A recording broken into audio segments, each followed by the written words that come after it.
Hi everybody, my name is Isabel. I work for the NSEA Salmon Enhancement Association. Welcome to South Fork Park in Acme. Today we're going to be taking a closer look at the NSEA River to see if it's a healthy place for salmon to live on this virtual version of our Students for Salmon field trip. Now before we dive in, I want to take a moment to acknowledge that we are on the traditional lands of the Coast Salish people. Around here, that's Lummi Nation and NSEA Tribe. They are the traditional stewards of this land, and they have been taking care of this land since time immemorial. Now, while we're here today, me and the friends that I've brought with me, we're going to make sure that we're very respectful of this river, of this land, all the plants and animals while we're here. And I hope the next time you're at a park like this, you take the time to be respectful of this land that we all love and care for so much.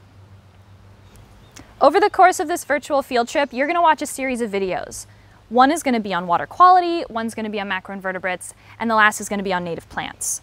Over the course of these videos, we're going to be investigating this river to see if it's a healthy place for salmon to live by testing if it's cold, clean, and clear.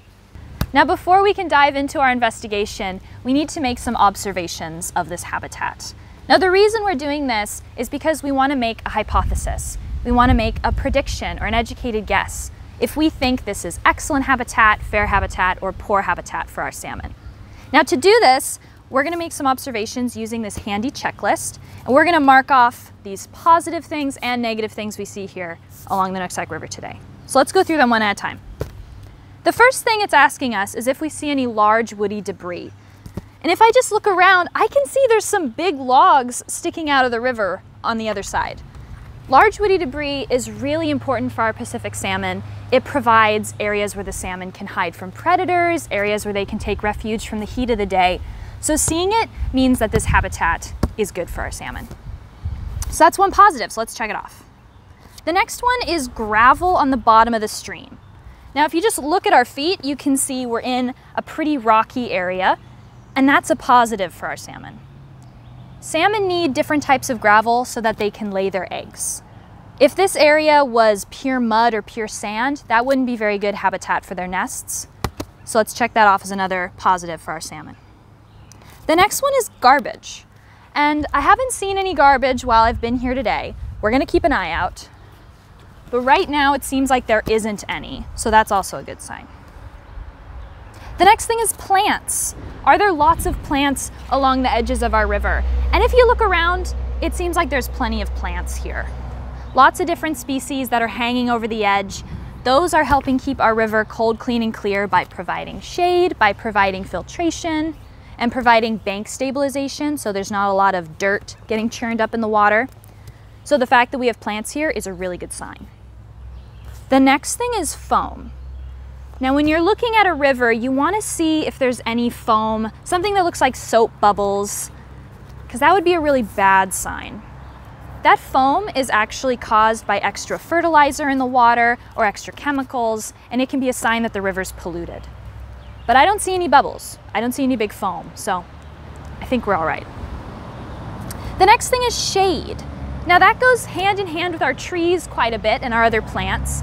If there are big trees hanging over the river, we know it's providing shade for our salmon so they can take refuge from the heat of the day.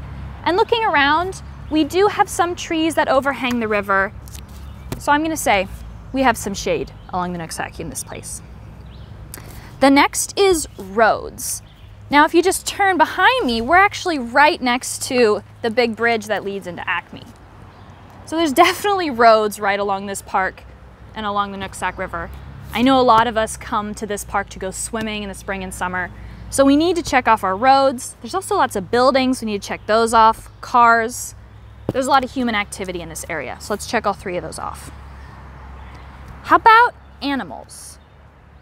Now looking around, you might not see many animals, but you should definitely be seeing some birds and definitely hearing some birds on the audio.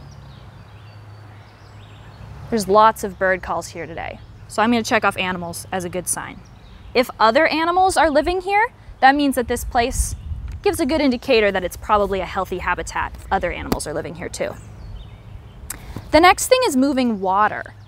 Looking at this river, it's not a fast flow, but it is a steady, slow flow. Just having a flow is really important. It means it's adding oxygen in the water, and it means the salmon aren't stuck in some pool. They're in a flowing system. They can get where they need to go. The last thing on our checklist is erosion. And this is something that a lot of students get confused on. They don't really know what it means.